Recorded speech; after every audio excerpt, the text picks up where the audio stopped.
So, I thought while I was doing laundry today, I would show you guys how I do my laundry. Now, y'all know I don't have running water here yet.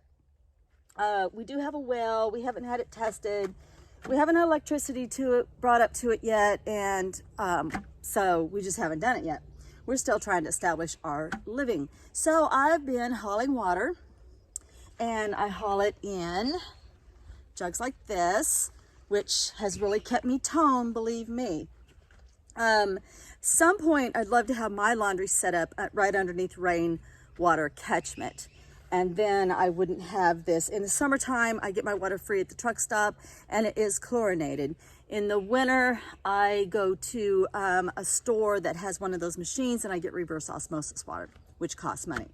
So either way, it does cost me, so I'm very frugal with my money. It costs me in gas to go get free water. So I could go to the laundromat. I have limited space as far as storage, as far as my clothes go. So I could go to the laundromat about every fourth day and keep up. Or I can set aside 30 minutes a day on days when I'm not, doing anything else. And I can do a little bit of home laundry. I just thought I'd show y'all how I do it. I did end up using one of my food grade buckets because I simply ran out of buckets down here. So I have two of these, and they're precious, and I've been washing my clothes in them, so that's why it's a white bucket. Doesn't have to be food grade. And I just put a tiny bit of water in the bottom because the sole purpose of that water is just simply to get the cloth wet. Now, my clothes that I'll wash by hand are these camis that y'all see me wearing. I wear usually 2 camis a day, and when nobody's around, I usually strip that down to 1. I wear lightweight shorts. I don't wear blue jean, denim, heavy, canvas, anything like that, because I can wash these. They're not that heavy. They're not going to break my back like canvas and blue jean material does.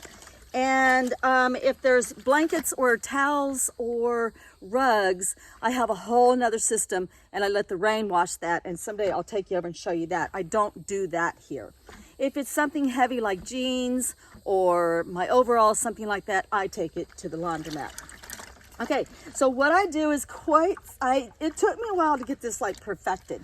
I like these cat mats, the kitty litter mats. I'm standing on one. You can't see it right now, but I'm standing on one because I can spray it with my off, because I do my laundry in the shade. I do that because I don't want to stand out in the hot sun. And I find that even though my clothesline is in the shade, by the next morning it's completely dry anyway. It doesn't matter. So I can spray these mats with bug spray, and I don't always have to spray my legs. And you will get fly bites up in the woods sometimes. So I make sure, and if they're really biting, I would spray my legs, but I try to avoid spraying my skin or putting anything, bug repellent type on my skin, unless it's homemade, and right now I don't have any made up. I do have an old lady. She's from, I think it was Missouri Washboard Company. It's pretty much all come off by now, but I got this to use. I didn't get it because of the sentimental value of it. Now, I could have went out and I could have ordered one, but I found this one for like 20 bucks at an antique mall, and I just decided to give this old lady another life. So what I do is I get it wet, I get my cloth wet, and I set it up, I brace it up against the tree so my hip holds it in place. And I do her flat. I just find this easier. I use Zote soap, just plain white Zote soap. Sorry, excuse me, I'm still a little bit sick, but way better than I was. I leave the plastic on it because I store it out here, and I just leave it sitting like this in the plastic. So I just undo one side of it, and then you spread the wet cloth out, and you go to town with the soap a little bit. Get it good and sudsy, and then this little spot here holds your soap. And then, like with any tool, you're not supposed to do the work. The tool is supposed to do the work. So I just drag it back and forth across. I don't put any weight on her. You know, if there's a bad spot, like a ketchup spot or something, I'll concentrate on that, or I might bring out a brush and scrub it. But you can see the dirty water starts to come out as you work that soap in. Hopefully you can see this, where that brownish colored water is coming out. It is, whether you do your laundry at the laundromat and the washing machine deals with dirty water, or you do it like this and you deal with the dirty water. I mean, your laundry water is going to be dirty. And I wash these all the time. And I just am shocked at how much dirt is collected. But of course, I'm a gardener, so I don't sit around in the air conditioning all day. But even that would still get my clothes dirty, because that air from outside is being sucked into your house. So I just keep doing that until I feel like I've gotten all the dirt out.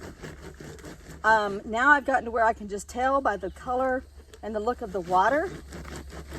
And so I would scrub this one a little bit longer, but for time's sake, I'll show you what I do. So I just wring it out right here, and it kind of drips down the side and whatever.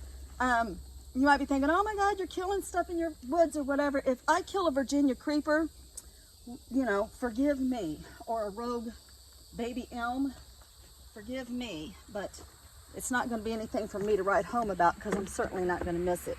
Okay, so for time's sake, I won't do this one right now. So when they're soapy, I just wring them out and I hang them on my line, which let me show you right quick so y'all can see my setup a little bit better. See, I just hang them wet on the clothesline. And that's soapy and wet. And then after that, I just throw them back into the water. And with socks, I love doing my socks like this, because my socks stay brand new looking like forever, because I'm actually watching them and paying attention to them. Okay, I won't make y'all suffer through my bloomers. But okay, so then, well, normally I'd have my gloves back on, but then I just swish it, and I just swish it in clean water until I feel like I've gotten all the soap back out. This shirt's losing a lot of dye, so I'm gonna pull my socks back out and let this dye come out. Woo, and I have washed this thing out how many times? Or is this one? No, this one's brand new. I think I've only washed it once before. It's still losing a lot of dye.